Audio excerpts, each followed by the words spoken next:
Ir a la charla en la mesa y primero por una cuestión cronológica inversa, le quiero dar la palabra primero al que estaba sacudiendo la cabeza todo el tiempo, la otra mosca blanca, que seguramente nos va a contar qué le pasó a él en ese momento.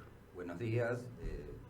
Malvina, un tema sensible, importante, si lo sabes, pero sacudía la cabeza no por todas las cosas que dijiste, sino solamente por una, que es una parte muy pequeña. En primer lugar, el saludo y el abrazo a todos los héroes de Malvinas, a todos los excombatientes, por supuesto.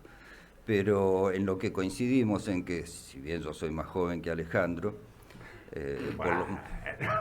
un año sería 57, no 56. Un año y 5 días más joven soy. Y bueno, ahí se aplana la curva. Bueno, cuando llegó el momento de Malvinas tenía 25 años y ya había egresado, ya estaba trabajando, había egresado de la facultad. Pero los primeros años yo los pasé en un pueblo, la escuela primaria y la escuela secundaria. Y se ve que como había menos cosas, quizá por eso, el tema de Malvinas era muy importante. En aquella época había un día especial para recordarlo y recordar la soberanía, que era el 10 de junio. Entonces era una cuestión que nos llegaba muy de cerca. Y con esto no quiero decir que la guerra no tenga la misma significación que tiene para el resto del mundo. Quiero decir simplemente que nuestros sentimientos venían de otra manera. Entonces cuando llegó el momento quizá no pudimos participar de la misma euforia que vieron algunos, y ese es el punto de diferencia, porque si bien en aquella época con todos los reclamos, no sé, y creo que no lo sabe nadie, cuánto se estuvo de cerca para lograr la soberanía por medios diplomáticos, de lo que estamos convencidos es que a partir de la guerra se han alejado. Entonces ese sería el punto, ¿no? Y bueno, quería recordar algo desde otras áreas que nos recordaban, nos reforzaban ese sentimiento. Por ejemplo, el poema de José Pedrón y las Malvinas, más difundido La hermanita perdida de Yupanqui, que era de la década del 60, que está en una película de 1971 como poema. Y después muy interesante la anécdota que cuenta Ariel Ramírez cuando Yupanqui le pide que le ponga música. Y en las palabras de Ariel Ramírez dice que él tenía muchos problemas para componer sobre alguna letra, entonces se demoraba. Y Atahualpa, pasados más o menos 8 años, dice él, le reclama que se apure porque iba a perder sentido una vez que las recuperáramos, ¿no? Bueno. Y este tema musical tiene innumerable cantidad de versiones. Y bueno, todo ese sentimiento quizás hacía que me haya alejado de todo lo que viniera como cultura de Inglaterra, y por eso los Beatles no me hayan pegado absolutamente nada, ¿no? Se va entendiendo. El 2 de abril yo puse un link en mi Facebook de un documental de 1966 de Raimundo Gleiser, un cineasta desaparecido en 1976. Fue hecho para Telenoche y con la voz de Roberto Maidana, ¿recuerdan? Sí. Es muy interesante, todo el que quiera buscarlo, se llama Nuestras Islas Malvinas, Raimundo Gleiser, y se ve en ese momento la cantidad de argentinos que vivían y el modo que existía en las islas. Creo que es muy interesante para recordar. Nada más que eso. Bien. En orden cronológico me toca porque soy más vieja que Diego, me parece. No, yo tenía 15 en las Malvinas, estábamos en tercer año de la escuela y sí hicimos muchas actividades, desde chocolates para juntar chocolate para los soldados, escribíamos cartas y todo lo demás, por un lado. Por el otro lado, cada vez que leía el diario, porque en mi casa se compraba Clarín y La Nación, y yo decía, estamos ganando, papá pasaba y me decía, Clarín miente, estoy hablando hace muchísimos años. Y lo tercero es que vivía una dualidad, porque al lado de mi casa tenía un vecino, que hoy en día sigue recorriendo las calles, con el que jugábamos siempre, que le tocó ir a Malvinas. Por suerte para Daniel, quedó en Patagonia, él no llegó al territorio, pero sí me acuerdo haber vivido en carne propia el sufrimiento de esa mamá, que tenía a su hijo tan lejos. Entonces, bueno, era muy joven yo, pero Malvinas siempre fue un tema digamos, muy sensible. Pero años después, siendo bióloga y estudiando, y la pregunta esa, ¿son las Malvinas argentinas? Hay una prueba, que es una prueba biológica, porque hay una especie, había una especie de zorro en Malvinas, que era el zorro malvinero. Y cuando llegaron, por supuesto se extinguió, ya Darwin había dicho en el 33, en 1833, cuando pasó, que era una especie destinada a extinguirse, porque era un zorro muy amigable que se acercaba a todo, el que se acercaba en un barco, que prácticamente era como un perro, desapareció. Pero esto de las técnicas y Carlitos y el CONICET y lo que hablamos siempre en la ciencia, hizo que en algunos lugares, museos, quedaran cueros y en un museo quedara un bicho en formol. Y de ese bicho en formol se recuperó ADN y se hicieron las relaciones filogenéticas, como decimos los biólogos, ver pariente de quién era. Y aquí que el zorro malvinero es un pariente muy cercano de la guaraguazú. Una prueba más de que las Malvinas en algún momento estuvieron unidas y son argentinas. Sí.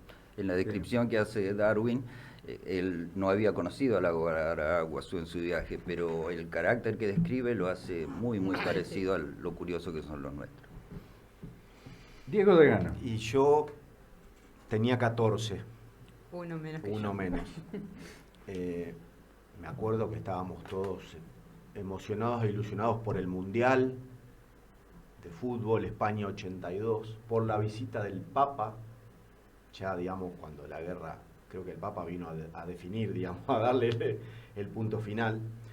Pero en mi familia ocurrieron dos cosas. La primera es que mi viejo laburaba en la entonces DGI en ese momento, y el jefe de la delegación Santa Fe era una persona oriunda de la provincia de Buenos Aires con un hijo en Malvinas. Y bueno, y en ese momento a nosotros, a mis viejos, le tocó contener a esta familia, padre y madre. Tanto es así que venían muy seguido a casa y bueno, y en ese momento se hablaba mucho y se tejía mucho, porque otro de los recuerdos que tengo es a mi vieja tejiendo las auténticas bufandas, que vaya a saber, como vos dijiste recién, que vos hiciste la fila, vaya a saber a dónde fueron a parar esas bufandas, ¿no? Así que en ese sentido, digamos, nos separan 43 años, ¿no? Recuerdo eso y trayéndolo a estos días, estoy sumamente de acuerdo con lo que dijo Eduardo, que como esto estoy convencido que se arregla y se va a arreglar siempre, como la historia lo indica, por la vía diplomática, hemos retrocedido no sé cuántos, si 500 años, si 200 años, porque uno levanta la cabeza y mira, y Gran Bretaña o Inglaterra en algunos puntos ha tenido gestos, qué sé yo, en esto lo voy a decir como me sale, con esto de que Hong Kong, la historia de Hong Kong, que se ha liberado, o sea, hay algunas cuestiones donde por lo menos Inglaterra da...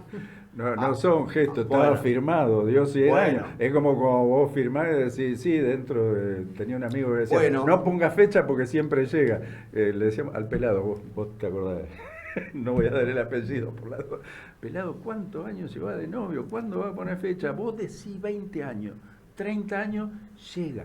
No parece, pero llega. Bueno, y el Reino Unido firmó 100 años, así que no importa. No pudo sacarle el culo a la por la vía diplomática, ese momento llegó, y ahora nosotros, digamos, y con esto cierro, porque no tengo muchas más cosas para decir, más que también adherirme al profundo respeto que me merece esta fecha, y a todos los excombatientes, decir que hemos retrocedido lisa y llanamente con esto que pasó hace más de 40 años, muchísimo. Vaya a saber cuándo a alguien allá en la Gran Bretaña se le va a ocurrir o se le va a pasar el pedo por la cabeza, decir, bueno, vamos a sentarnos otra vez a hablar con esto, a ver si, como pasó con Hong Kong, dentro de 500 años firmamos algo para que ese momento llegue. Sí, sí. Bueno, hay que ver también, acá no quiero derivarme demasiado, pero hay muchas cuestiones limítrofes que se han resuelto, en definitiva, ante momentos de debilidad de una de las partes en disputa. En gran medida, bueno, algunos ya me han escuchado hablar del Perito Moreno, que he leído, no soy un especialista ni nada, pero es un personaje que a mí me ha interesado muchísimo, y él en sus relatos de las discusiones limítrofes con Chile, en gran medida, gracias a lo cual buena parte de la Patagonia terminó en el lado que corresponde, que vendría a ser el nuestro. En eso está claro que las disputas de Chile de esa época con Bolivia y con Perú fueron las que terminaron debilitando a Chile para que no ponga tanto ahínco en algo que podía llegar a terminar siendo un conflicto armado. Estamos hablando del año entre 1865 y 1880 aproximadamente.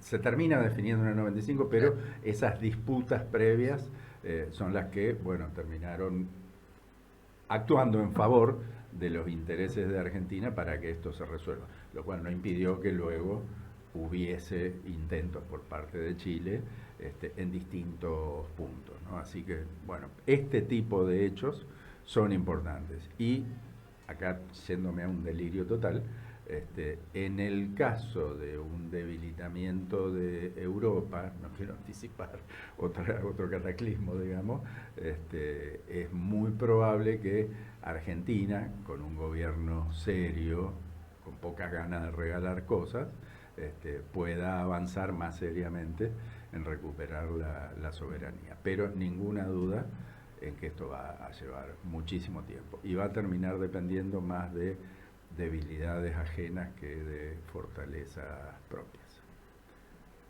¿Algo más o vamos preparando ya la nota con nuestro invitado? Bueno, nos vamos a un poquito de música mientras armamos la nota.